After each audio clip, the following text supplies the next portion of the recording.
friends. So I visited a buzzing harbor/activity area recently with my camera, and I want to tell you about the photos I captured in that experience. So I visited a place called Blue Heron Bridge. It's quite popular destination in this area. It is a large bridge. It's one example of a bridge that's not a drawbridge. Tons of drawbridges around here. There's a beach underneath the bridge. Very interesting.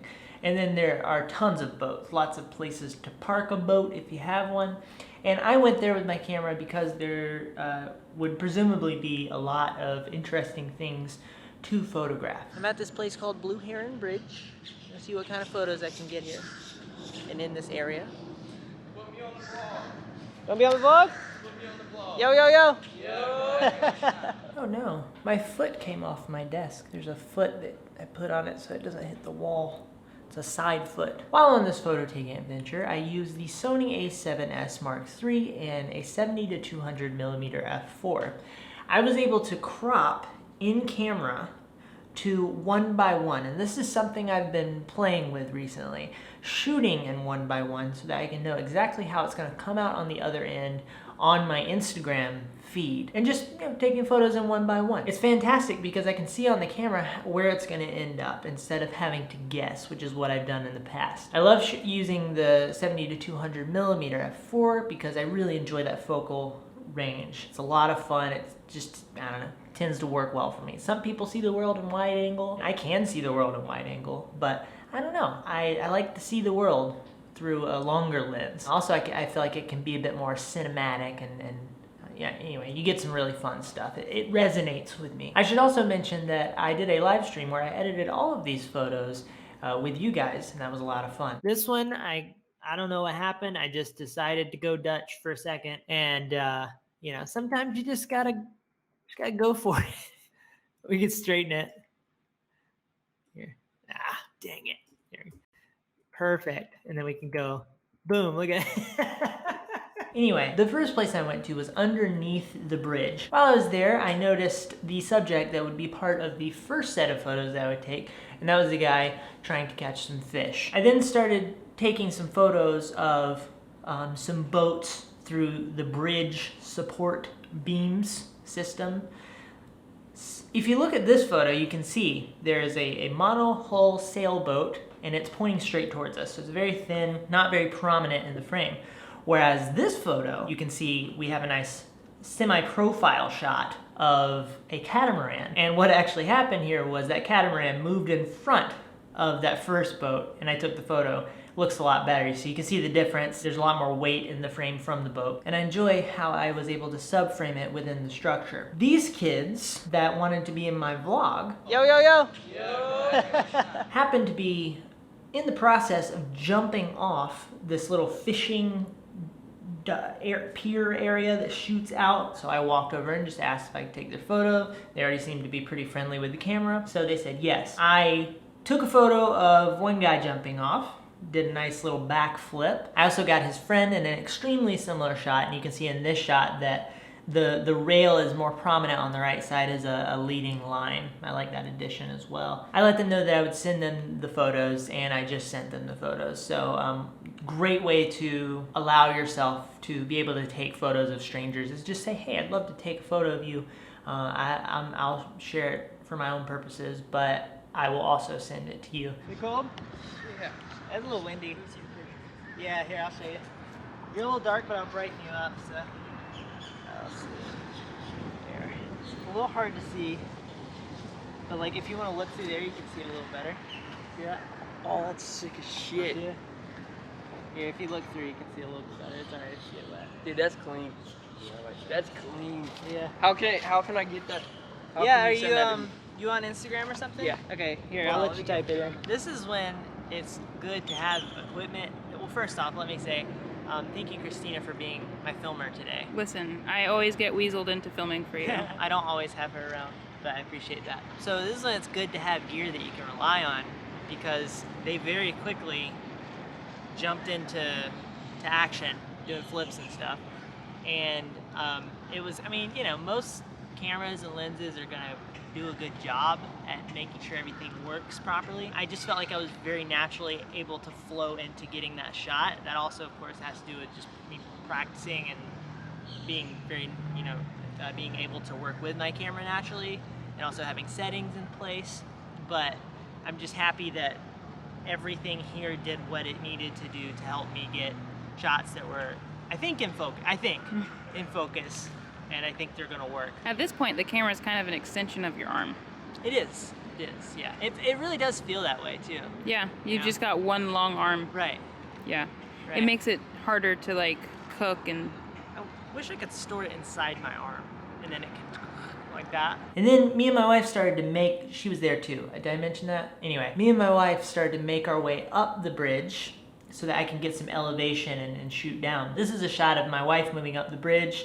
You can see something that will be a theme in these next couple of photos, which is that I was able to use that blue railing and the flow of the bridge in the photo in a really interesting way, because the bridge isn't just straight, it's actually rather curvy. And then we had this shot where I pushed in on a guy in the distance and light poles, and then one of the things that I noticed while I was editing the photos is that when I was shooting up like this, I was able to create a rather minimalistic effect because I'm shooting up into the sky, and all there is whatever is in the foreground on the bridge itself, railing lights, and then the sky. So I had this really interesting effect. I found if I cropped it certain ways, it would accentuate that effect. So you can see that here. We just have this guy kind of in the sky. There's a lot of lack of context. There's not a lot of context here, and that removes him from the world a little bit, creates a bit of a dreamy kind of feel. And then I pushed in on a collection of boats in the distance. This photo doesn't really have a clear subject. It's just meant to be a bit of an environment shot. I really like how the light is playing on the right side of these boats, and I love how the clouds are prominent enough in the background to be perceived. The background's not so bright that those clouds are just blown out. And I did a lot of editing work to make that occur. This one I'm actually much more happy with, because once again we have a big collection of boats in the middle ground. In the background we have, land and houses and sky. And once again, you can see the clouds well. In the foreground, close to us, we have a boat separate from everything. We have a couple of people sitting in that boat, and then we have one of the people wearing a red shirt, which helps differentiate them from the water, for one. In general, even if it wasn't water around them, that would be a good differentiating color for a lot of different scenes, and it worked really well here. Dutch angle. Then I have this one. I think it would have been really cool to have like a 600 millimeter or so lens here, where I could really fill up the frame a bit more with all of those boats. There's a whole mess of boats back there, and I just feel like we're a bit too far away for it to be a really strong photo. I love the trees in the foreground. I love all the elements, but they just aren't quite put together right. 600, 1,000 millimeters could have been really cool. Maybe just get that tree line in the bottom, like, eighth of the frame, and then you have all of those boats going into the distance, lots of compression. I think that would have been fantastic. At one point when I was standing on the bridge, there was a fellow who walked by me with a bicycle, and I thought, oh, this could be interesting. So I was taking photos of him as he was moving up the bridge, shooting up into the sky. I really like the effect that it has on the photo, and just capturing him in various positions. And then I noticed that he had a bag of chips or something, and he brought it up, and I thought that added some visual intrigue. And also I had pushed the lens in quite tight on him at this point, which I think also had an interesting effect on the photo. Unfortunately, I then watched him throw the bag onto the ground and walk off. And if you do that, don't be silly. We all have to live on this planet together. And it's a lot better if the planet is not full of garbage and disgustingness. I should mention that we were actually in that area because we wanted to meet up with a couple of friends who are YouTube creators. They are known as Sailing the Vagabond on YouTube. They are Riley and Elena. They have 2 kids. They have an absolutely amazing channel. They are one of our favorite YouTube creators on the platform. We respect them creatively immensely. We were able to meet up with them in the past for a short period of time in Annapolis, Maryland, when they had a boat show there. And that was when we first met them in person. And then Christina started engaging with Elena quite a bit, and they came into the area and they needed to find some fast Wi-Fi. We were like, there are many things we don't have, but that is something that we do have. They needed to upload some footage. They ended up Riley ended up coming over with his computer and uploading the footage. Then we met up with them the next day, and this was that next day. So we were meeting up with them for dinner. Once again, I want to emphasize, amazing creators, but also really kind people. So we meet up with Elena. She brought her dinghy. You look amazing. Welcome aboard. Thank you. Here's your bag with laptop and most importantly your gin. Lifesavers. I was actually thinking, you guys probably wouldn't recognize me. I asked for balayage with my hair, right? Yeah, I was like, she's balayage. really blonde.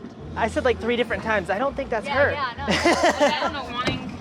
Let's get one of you on each side. That makes sense. She picked us up. We started making our way to the boat. On the way, one of the things that happens when you end up when you can actually be on the water as opposed to next to the water, is you are able to capture things from new and exciting angles. You have better access to different types of shots. And this is a great example where I was able to grab this shot of a boat as we were moving by with the sun in the background. I really like how this one turned out. I love the reflection on the water.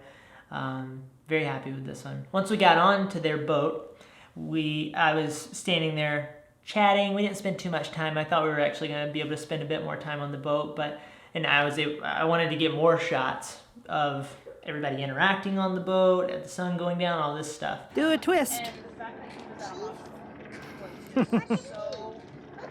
What do you mean? While I was there, I took this shot of all the boats in the distance, and I believe this is probably part of the cluster of boats that were in this shot. So now I'm a lot closer, now I'm on the water. And then I grabbed this shot of the sun reflecting on the water as it was going down. Really like how this one turned out. I did quite a bit of editing to kind of tweak it just the way I like it. And then this photo is my favorite photo from the evening. I was able to capture them in their environment, doing what they do on a daily basis. I was able to capture us, engaging with them, because that's obviously implied, and you can put context around it in a caption or whatever. So that was great. But I was also able to capture their boat directly in the middle of the 2 of them as we were going away from the boat. I just love how that worked out. I love how this photo functions from a storytelling perspective. I love that I was able to capture them on their dinghy going, doing what they do all the time whenever they go to land. I don't know. I'm just really happy with how this one turned out. I think this was the only photo of them that I captured that really worked at all. So I could have easily not had a photo of them at all. So it was like, it's that close. It worked out, and it worked out really well. And I'm really happy that it's a nice environmental portrait. The only thing that was missing from this shot, at least from their squad, is their other kid, Lenny. He was back on the boat. But technically, I guess he's in the shot. He's in the background somewhere, as well as their babysitter. Now, when the photo came out of the camera, it looked like this. So I had to do a lot of work to get it to this place. And this is a good example of the importance of shooting raw. Also, I struggled a lot with Elena's skin tones. I spent a lot of time working on her skin tones and made tons of little 10% tweaks to get it to where it is, and I think it worked out okay. I'll look at it on different screens and I'm like, but I think it worked out all right. Riley's skin tones are just fantastic. It's nothing wrong with her skin tones, it's just the way that they were captured, the way that they're playing in the shot and that sort of thing. The colors I was trying to achieve, and probably the fact that I underexposed like crazy. Anyway, worked out. But with all of that said, that is it for this photo excursion. I do hope you enjoyed it. If you have any questions or thoughts, or maybe you have a story of a good harbor photo that you took and how that came to be, I would love to hear about that. I'm sure we all would, except for Stan. Stan doesn't want to hear about anything. One day Stan will come around. I'm sure he will. He's going to be all right. Friends, if you enjoy what I'm up to on this channel, please hit the like button and or subscribe. That would mean a lot to me. I would appreciate that. But I love you guys. I hope you have a lovely day. Goodbye.